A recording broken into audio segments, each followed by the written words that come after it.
The invention of television has made it possible for us to communicate through a combination of sights and sounds. Modern means of communication have overcome the ancient barriers of time and distance. In which is visible a whole new era of communication. In one generation, voice and vision have transcended space. Science, engineering, and organization have harnessed the ratio between light and sound. Do you suffer because your storehouse of words is smaller than you'd like it to be? Well then, hey, don't touch that channel selector. Well then, kids, you don't have to... Hey, I told you not to touch the selector. This is all for you. This is all for you. This is all for you. This is all for you. Psychological warfare has been waged against America for much of this century. This war for the mind of the public has been facilitated by the emergence of mass media and the transformation of American education by behavioral psychologists. In the book 1984, George Orwell warned that people were in danger of losing their human qualities and freedom of mind without being aware of it while it was happening because of psychological, emotional, and intellectual manipulation. Mind control. Mind control in America. The most effective way to protect yourself from subconscious manipulation is by being aware of how it works. What the conscious mind believes, the subconscious acts on. It works like programming a computer. Information is fed into a computer, and the computer acts on it. However, if the information fed into the computer is wrong, it still acts on it. If a person believes something that is not true, the memory banks of the subconscious mind do not correct the error, but act on it. The theory of cognitive dissonance holds that the mind automatically and involuntarily rejects information not in line with previously accepted thoughts and beliefs.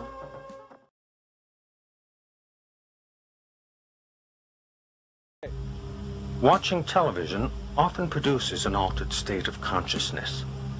Though not consciously perceived, the television screen, while appearing static, actually flickers. Any repeating light or sound pattern can lead you into an altered state. A hypnotist uses patterned speech by varying the pacing and inflection of his voice to induce this state of mind in his subject. It is in this state of mind where one is the most receptive to mental programming. Whether or not the information takes hold in the mind depends on two factors: trust in the source of the information and repetition of the message. Trust in the source of the information induces acceptance of the message as true, even if it is not understood. Repetition of the message embeds it in the subconscious so that acceptance of its truth and accuracy becomes a conditioned response. Thus, this information will be accepted as true without thinking about it whenever it is presented again. Get ready to read all these words on this page without making a mistake. Look at the letter at the end and remember the sound it makes. Get ready. Kite. Yes, kite. Get ready to read this word the fast way. Get ready. Kid. Yes, kid. Sound it out. Get ready. Kid. Sound it out. Get ready. Kid. What word? Kid. Yes, kid. Boys and girls, sound this word out. Get ready. Seal. What word? Seal. Yes, steel. Read these words the fast way. Get ready. Playing. Yes, playing. Get ready. Must. Yes, must. Let's read these words the fast way without making a mistake. Get ready. Kite. Yes, kite. Get ready. Kit. Yes, kit. Get ready. Seal. Yes, steel. Get ready. Playing. Yes, playing. Get ready. Must. Yes, must. Boys and girls, get ready. Kite. Yes, kite. Get ready. Kit. Yes, kit. Get ready. Seal. Yes, steel. Get ready. Playing. Yes, playing. Get ready. Must. Yes, must. Boys and girls, pick your reader up. Americans are asking, why do they hate us? They hate what they see right here in this chamber, a democratically elected government. Their leaders are self-appointed. They hate our freedoms, our freedom of religion, our freedom of speech, our freedom to vote and assemble and disagree with each other.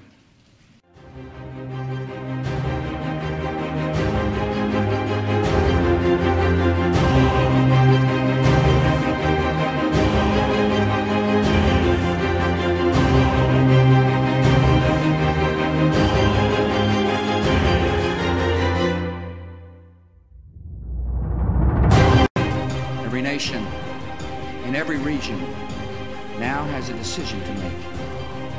Either you are with us or you are with the terrorists. Either you're with us, either you love freedom and with nations which embrace freedom, or you're with the enemy. There's no in between. You're either with us or you're with the enemy. That's clear. I will continue to make that clear.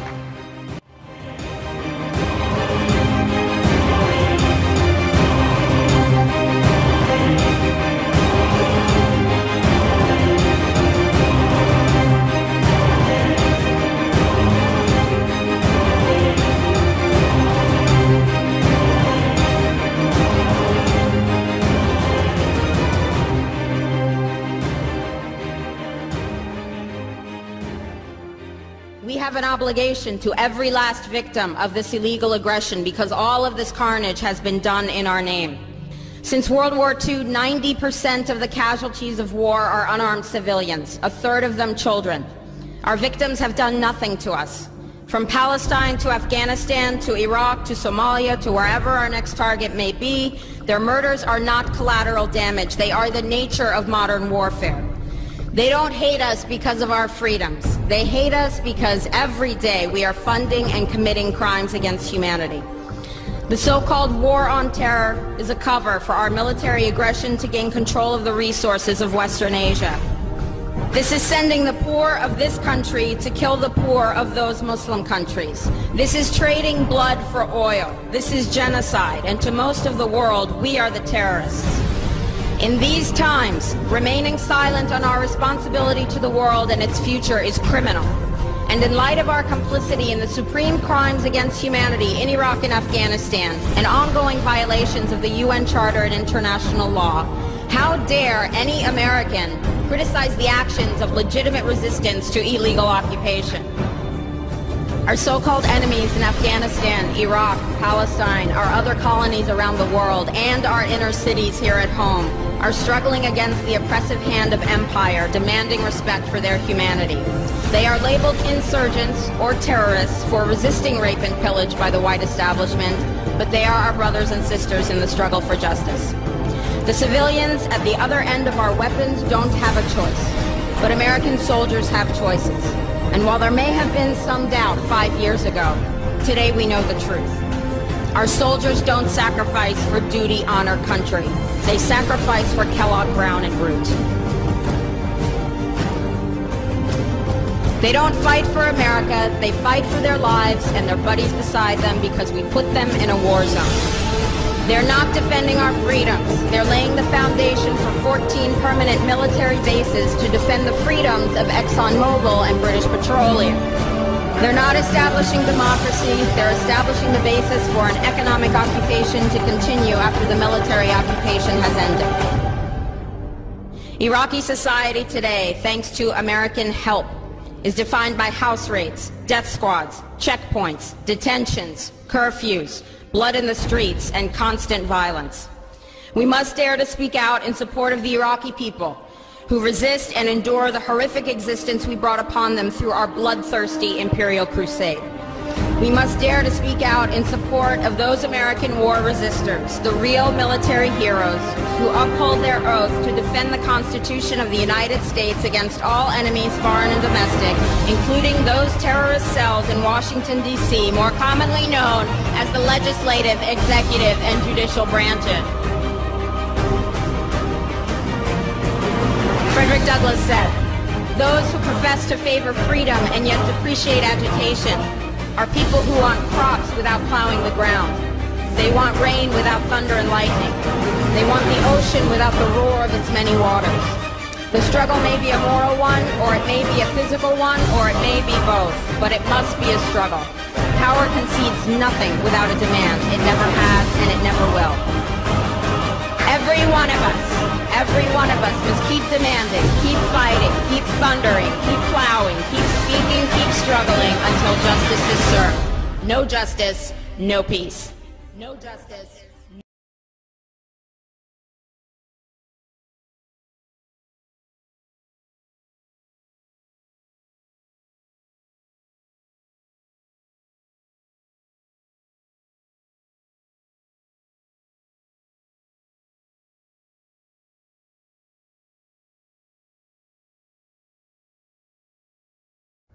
Now, I also mentioned, too, that a fellow that has been in touch with me for an awful long time, his brother was in the CIA, or is in the CIA.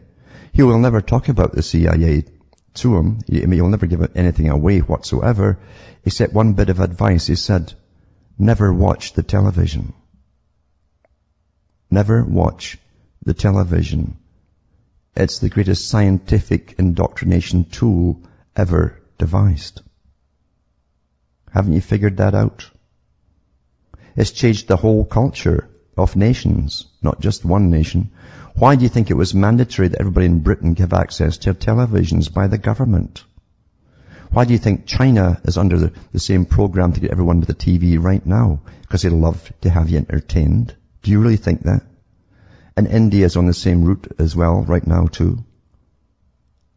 Most of your ideas and your opinions and how you emulate, because you emulate things, you mimic what you see. As Charles Galton, Darwin and others have said in the past. It becomes you become it. And that's what's happened. It's been very, very, very successful. Never watch the television. You can't watch a movie unless you do it critically. If you watch it critically, not there to enjoy it. Remember what they say, it's your emotions that get you on. And it's interwoven, all these emotional themes all through movies. You're played like a harp. And they embed ideas into you, along with the movies. And predictive programming too. So you'll accept that which is still to come. And you'll behave the same way as the characters in the movie when it comes. Oh well, what can you do? I'll just watch much music or television.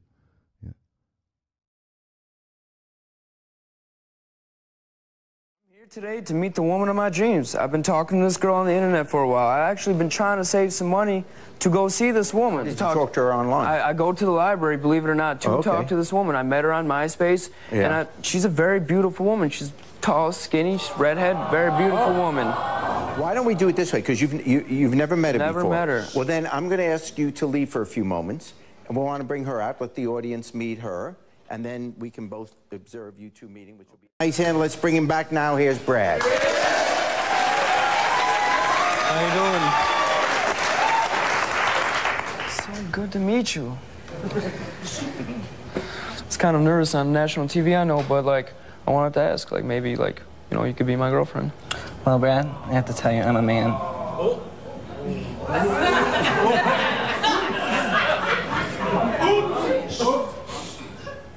I'll try anything once.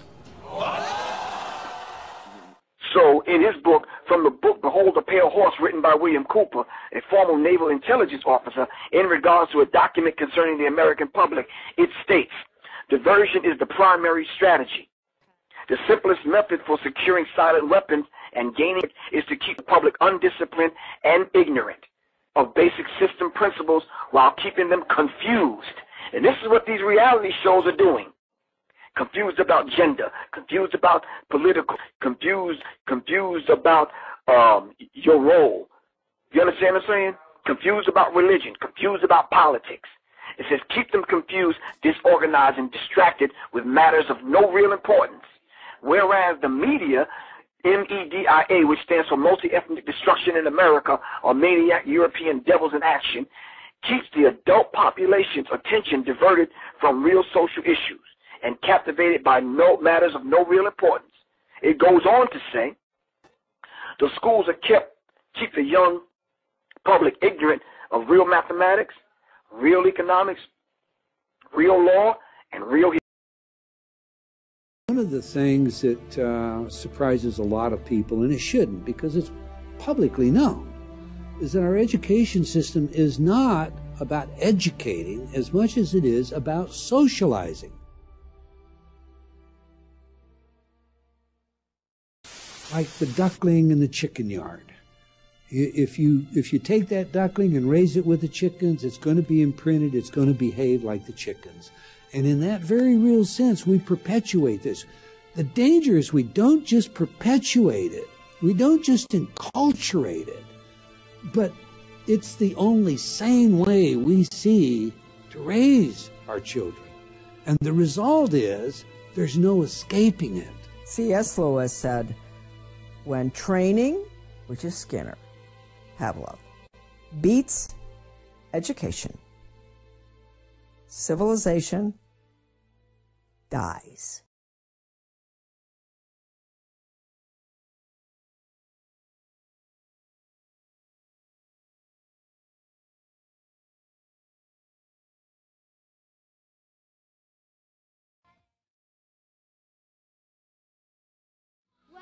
He always wears really cool outfits. He's always is always signing, and that's why we were doing this, so we could be like Hannah Montana. A document put out 20 years ago by Dr. John Coleman in the book, The Story of the Committee of 300, number 6, to encourage and eventually legalize the use of drugs and make pornography an art form. My question is, does life imitate art, or does art imitate life? If you're going to make pornography an art form, and then make it an art form to whom? Your little babies, my little babies? How does that work? It was like a nightmare. I was down in Galveston 2 weeks ago on a vacation, and the last day I was there, a convention of cheerleaders came, but it was little kids at a competition, and there were like 10-year-olds dressed like prostitutes everywhere. And they were being rude to my daughters because they thought they were there for the competition. And, I mean, it was freaking me out. In fact, we even came home a day early. I mean, people are training their daughters to be whores. Wow.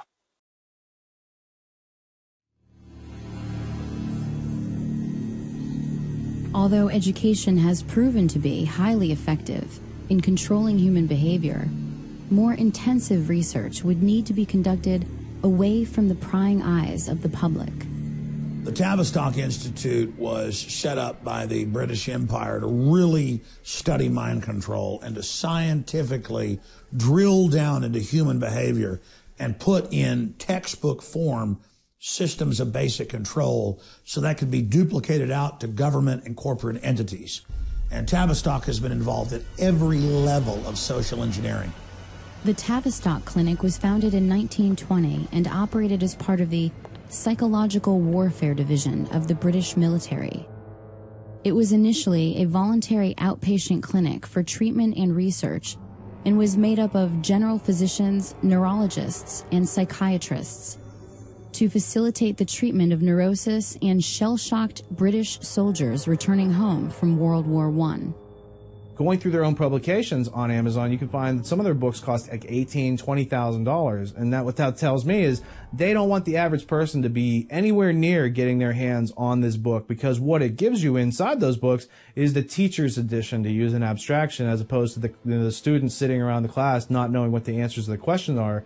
There's a group of people who are being given the answers to all the questions about how we act, react, and how we've been understimulated with curiosity in order to make us more subordinative. Entertainment is kept below the 6th grade level. When you start hearing songs like Laffy Taffy and these kind of songs would hit your lower chakras and vibrate that negative energy, activating your pituitary gland, releasing those hormones. Now you got grown-ass men making songs for 12 and 13-year-olds.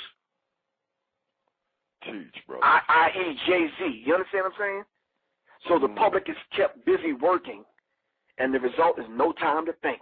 And that's exactly what they produced. And they wrote about it inside of a book called the Tavistock Institute of Human Relations, Shaping the Moral, Spiritual, Cultural, Political, and Economic Decline of the United States by John Coleman. Now, John Coleman is the gentleman that wrote the Committee 300. And the Committee 300 is that organ that decide what the trends are going to be in the black community. So when you start seeing people wearing mohawks and tight pants and wearing 2 earrings and acting like women, that was manufactured and put among us. Teach, brother. Teach, brother. You understand what I'm saying? So we have to understand that. How they did it, they said they devised a system. And the aim of the 12 tonal system that they devised jointly by British intelligence operatives from Tavistock University or Tavistock Institute in England. They put these 12 tones among us, all right, and created this thing, punk rock and this other uncontrollable music. Look up Operation Paperclip and it'll tell you all about it. But Adorno was a system of music that could program the mass music culture capable of eroding the morals of its listeners until they decline to a point where they will totally be degraded by it. And that's what's going on today. The music is bringing us down to an animalistic level, to the point where we don't even care about the art form. We just want a paycheck. Yes, sir. So now it's cool for a Jim Jones to come out talking about nah, nah, nah, nah, nah, and grown folks go for it. You understand what I'm saying? It's cool for these cats to come out with songs talking about I'm stupid, you stupid, we stupid. Why does that appeal to grown men and grown women? Well, that's the thing. It's funny. You said all this stuff about rappers and stuff that I thought was pretty scary. And then it all started coming out in the news right after you said it about how it's a weird sex cult and Illuminati. And now they're all bragging that's what they're in. Yeah, I think now they're trying to make it, well, you say it so much it becomes less important. They're acclimating. They're just throwing it out there. It's a fad. Everybody needs to do this. Yeah, right. No, it's still dangerous and people are still losing their lives and losing their minds and ultimately losing their souls. I don't know why they're into this. Reportedly, Lady Gaga, it's been confirmed by multiple friends and managers. Someone has to sleep in the room with her, and she's tortured by demons and thinks she's followed around by ghosts. Well, yeah, you're telling little girls to worship the devil. Bad stuff's going to happen to you. Exactly. So they're admitting these things. These things are out there. People are just not taking it serious. This is actual demon possession. And they're going through rituals in front of millions of people in front of our Tony Blair admitted that he falls to the ground every morning and is possessed by the angel of light. This is mainstream news. And he said, yeah, what's the big deal? And flops around on the ground. The devil's called the angel of light. I mean, you can't make this up. No, definitely can't.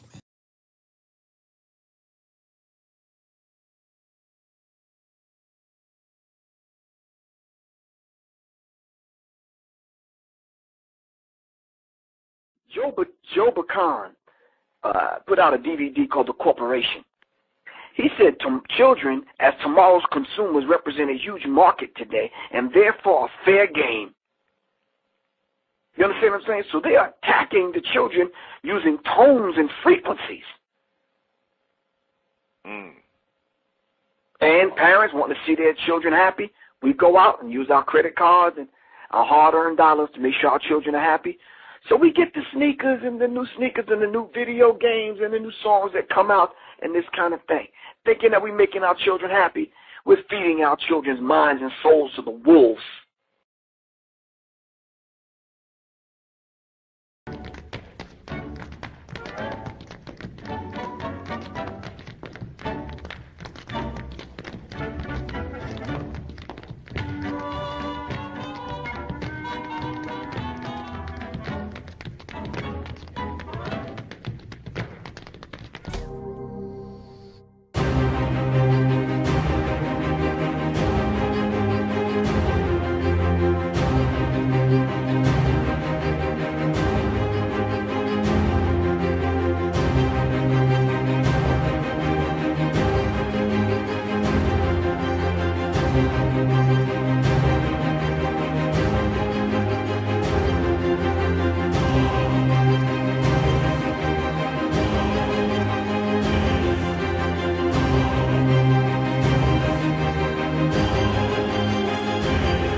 if you don't submit to control, if you're a radical, you're less likely to be loved. You're not fitting in with society.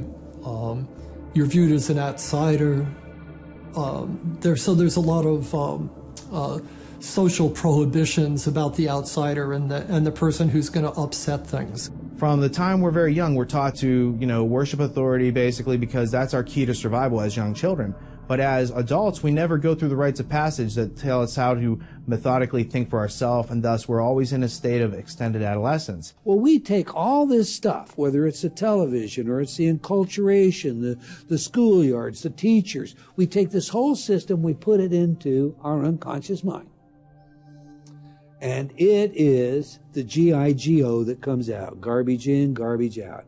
We simply, in that computer language, have harnessed our own power by accepting all these beliefs as though they are factual, whether it's the flat earth of Columbus, or it's the idea that I'm not good enough to be or to do something I've dreamed to do. To the degree that the individual loses a sense of what freedom really means for himself, mind control is working. This is the constant battle and the struggle. What does my freedom mean to me? What is it? How deep does it go? How far?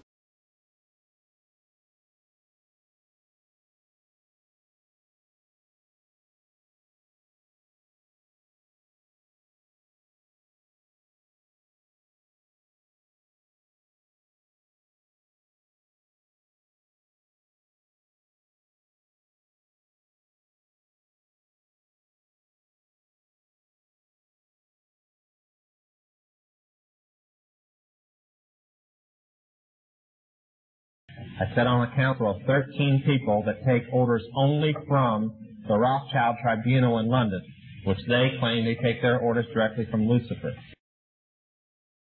I was the manager of Zodiac Productions, which Zodiac Productions' name's been changed since then. I'm not even sure what they call it now, but it's the largest music conglomerate in the world. It owns RCA Records, Columbia Records, Motown Records, owns almost all the concert booking agencies in the United States.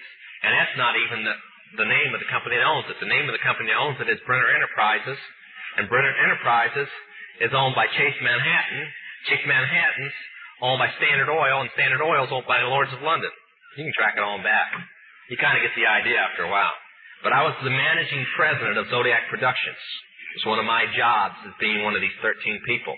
Thus, I got to know many of the people who produce music and sing the music and play the music that you play. Now, one of the closest friends that I got during that time that I obtained was a man named David Crosby. Crosby, Still, Nash & Young. I saw David the day before Christmas last year, talked with him. I got him away from this witch that he had with him. He told her to go shopping. We were in West Hollywood, and I was witnessing around to people I knew. We went off in this store, and we started talking. I said, David, I'd like to ask you a couple questions. I said, I already know the answers, but I've been gone for 5 years. I'd like to know if certain things are still the way they were when I left. I said, now I'll have to explain some of this when I'm done, because you're not going to understand it all unless you know something about music. I said, do they still take the master to the temple room? Dave said, yeah. I said, do they still have the coven conjure demons into the master? He said, of course. I said, now, I got to know something. What's the main reason for rock music? He said, come on, Lance, you know what the reason is. I said, please, David, I don't want to guess. Tell me what the main reason is. He says, the same as when you were in, so that we can play spells on people that we couldn't cast spells upon. I'll explain what that means in a minute. I said, okay, one last thing. I've been hearing that you must be an initiated witch now to get a record contract. He said, that's right. He says, many of us that weren't total witches have to be witches now in order to produce music. I said, thank you. The master is a tape about as big as the top of this podium that looks like an overgrown 8-track that the album is cut on, and it's placed in a machine that produces and presses the records and the 8-tracks and cassettes that you buy. After it's been recorded, it's taken in. This is why a master's cut months in advance before it's released. On the full moon, it's taken in to a temple room about the size of this auditorium that is in every one of the major music companies, behind locked doors up in the executive offices. And it's placed on an altar sitting in the north of the room, and a pentagram engraved in the floor. And 13 hand-chosen witches and wizards and a coven come in and conjure a principality or a power up, usually Regia or something like that, and order him to tell the demons under him to follow every record and every tape coming off of that master. I sold my soul to the devil. I know it's a crappy deal. This it came with a few toys like a Happy Meal. You know, what was going on in my life at 15, and that's how I got introduced to the music industry. I swear I wanted to be like the Amy Grant of music. Yeah. But it didn't work out, and so I sold my soul to the devil. How I came about being a lyricist is weird, because I started out technically, like I used to write all the time, you know, before I started going into the Rain Man thing, you know. Why do you still do it? Why are you still out here? Well, it goes back to the destiny thing. I mean, I made a bargain with it, you know, a long time ago, and I'm holding up my end. What was your bargain? To get where I am now. Should I ask who you made the bargain with? with you know, with the chief commander. On this earth? And on this earth, and then in a world we can't see. Yeah, well, sometimes they don't want to, and they're, you know, Gaga, we can't get, you know, the frequency's weird, and, you know, it's sounding a little bit strange, and I'm like, if you don't get this right now, I swear to Lucifer, I'm gonna, you know, I get a little bit mad, and I'm like, if you don't get this right now, I swear to Lucifer, I'm gonna. What has this done to your career? What has it done to my career? What has it done to your career? In what way? How has it impacted, you know, my touring, record album's sales? #1 all over the world. All over the world. America's the only one, because I don't want to say too much. But it's not #1 in the United States. It's conspiracy, yeah. I don't want to say too much. I'm done.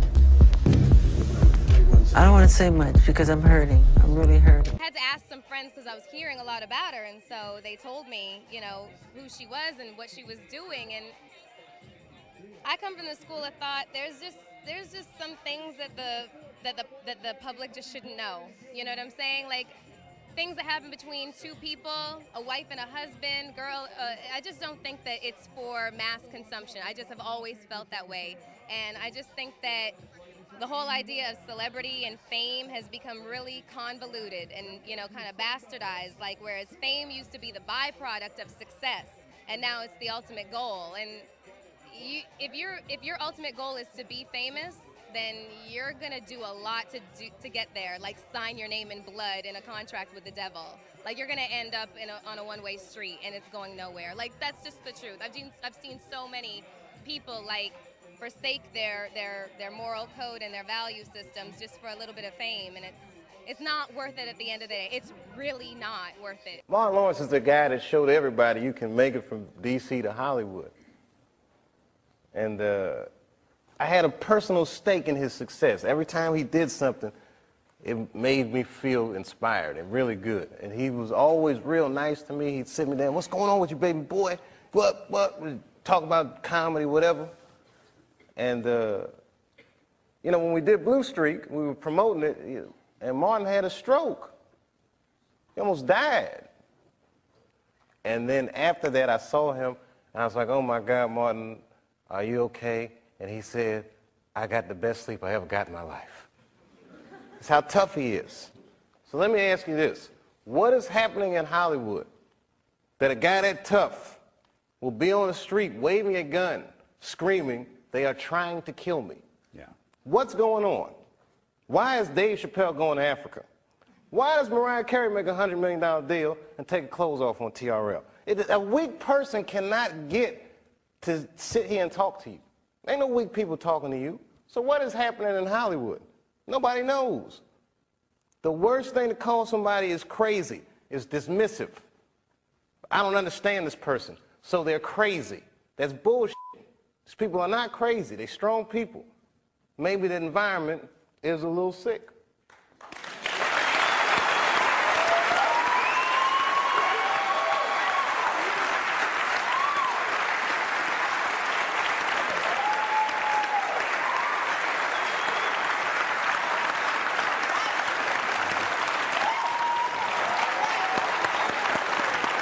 Some of us are against the Illuminati, and we are against the Illuminati at our own detriment. When people are against the Illuminati, then they get punched in the face all the time. The press hates them, and nobody likes them. End quote. I mean, we all love Dave Chappelle. Exactly. Dave Chappelle has never been a part of the Illuminati. They don't want him or me or people like us. Yeah. But now it's not necessary for us to stir up that hornet's nest unless we intend to get stung 1,000,000 times. I didn't understand that. They had to sting me 1,000,000 times. Right. I'm still not going to join, but I respect it a little more. All right. You're managed by the company, and this surprised me. I only found this out. You're managed by the company you look after S Club 7, you used to look after the Spice Girls, Simon Fuller. Have they tried to mould you in any way, though, if people ask you to do things to change the way you look or speak or behave? Yeah, one of them tried to mold me into a big triangle shape, and I went, no. Nah, you know, I've got my own style. Would you like me to show them how the sign of the curse works? Sign of the curse? Completely different. How does it go? No, not at you people out there in the audience, but this is the difference. Aim it toward Red China, would you? This is the sign of the horns, a curse sign, the 2 fingers extended. This way, spread apart for sort of shotgun blast, you know.